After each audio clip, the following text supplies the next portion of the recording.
Kak Raisya ini dengar-dengar jadi duta literasi di SNESMA ya? Iya, alhamdulillah. Tutor dong Kak. Ya, intinya kita harus mengembangkan potensi kita. Semua orang tuh punya potensi untuk bisa menulis, membaca, semuanya itu pasti punya. Tinggal bagaimana caranya kita untuk mengembangkan potensi itu.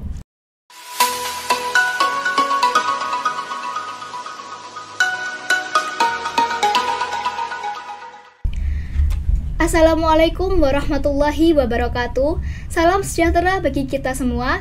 Salam Om Swastiastu, Namo Buddhaya, salam kebajikan rahayu. Halo Sobat SNESMA, kembali lagi di podcast SNESMA bersama saya, Holif Arsyada Putri dari kelas 8B.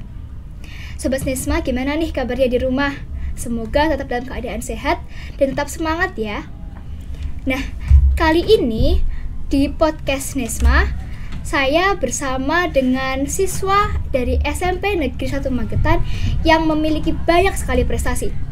Kira-kira kalian penasaran gak ya? Siapa sih tamu kita kali ini? Oke, langsung saja ya. Silahkan Kak disapa Sobat SNESMA di rumah. Halo Sobat SNESMA. Oke, boleh dong Kak perkenalkan dirinya kepada Sobat SNESMA. Halo Sobat SNESMA, nama saya Thea Caroline Purnomo dari kelas 9A. Halo Sobat SNESMA, nama saya Raisya Nil Nabila dari kelas 9C. Oke, Kak Thea dan Kak Raisya, gimana nih kabarnya? Luar biasa baik. Alhamdulillah ya. Kak Thea dan Kak Raisya ini kan memiliki banyak sekali prestasi ya Kak. Prestasi apa aja sih yang Kakak dapatkan? Kak Thea dulu. Oh ya, sebenarnya ada lumayan banyak ya. Iya. Aku sebutin. Jadi aku bisa ngelukis, poster, gitar duet, dan akhir-akhir ini aku juga ikut lomba olimpiade matematika. Oke, untuk Kak Raisya? Kalau untuk di SMP ini, aku pernah menjuarai juara 1 Junior Entrepreneur tingkat Kabupaten Magetan. Itu tahun 2021. Tahun 2022-nya dapat juga juara 1. Pernah juara 1 Olimpiade Sains dan Matematika itu tahun 2021 juga. Sama yang terakhir itu jadi bagian dari 30 besar penulis cerpen terbaik tingkat nasional yang karyanya dibukukan bersama karya Duta Baca Indonesia. Waduh, keren banget nih Kak. Kalau boleh dijelaskan nih Kak, writerpreneur itu apa ya? Writerpreneur itu sebenarnya dalam arti kita itu mengasah kemampuan membaca dan menulis kita. Karena di era zaman now ya, sekarang nyebutnya itu kita tahu sendiri kan, anak-anak itu pasti sulit untuk menulis, berliterasi, membaca. Paling juga baca status WA doang. Iya. Oke, kalau ada nggak pengalaman atau prestasi yang paling berkesan untuk kakak-kakak ini? Kak Thea duluan. Oke, ada. Pengalaman paling berkesan aku selama lomba di SMP Negeri 1 Magetan itu waktu aku ikut lomba melukis di Kodim 0804. Oke, Karena aku di situ dapat juara 1 yang siswa pesertanya itu juga dari ada SMA. Jadi campuran dari SMA dan SMP. Dan aku juga maju ke babak selanjutnya di Korem Madiun. Itu aku dapat juara harapan, tapi aku juga bisa masuk ke provinsi. Aduh, keren Tapi banget.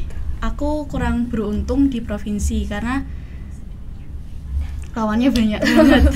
Tapi keren kok Kak, keren thank banget you, itu. thank you. Kalau Kak Raisya? Yang paling berkesan itu waktu ikut Junior Writerpreneur, baik 1 atau 2 ya. Iya.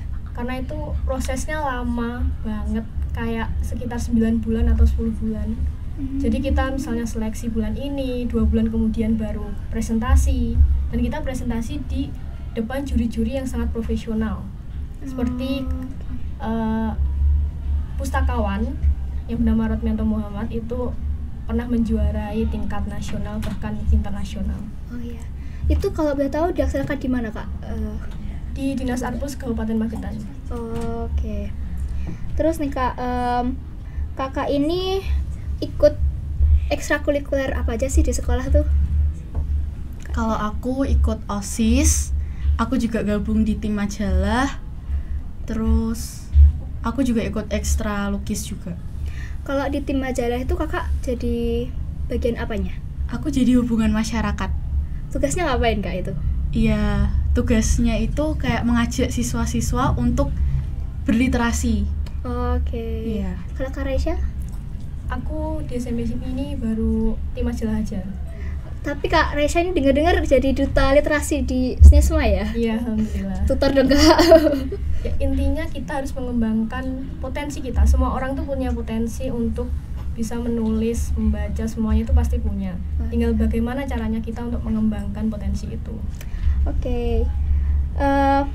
Gimana sih cara kakak-kakak ini tuh membagi waktu belajar supaya nggak keteteran sama pelajaran di sekolah gitu?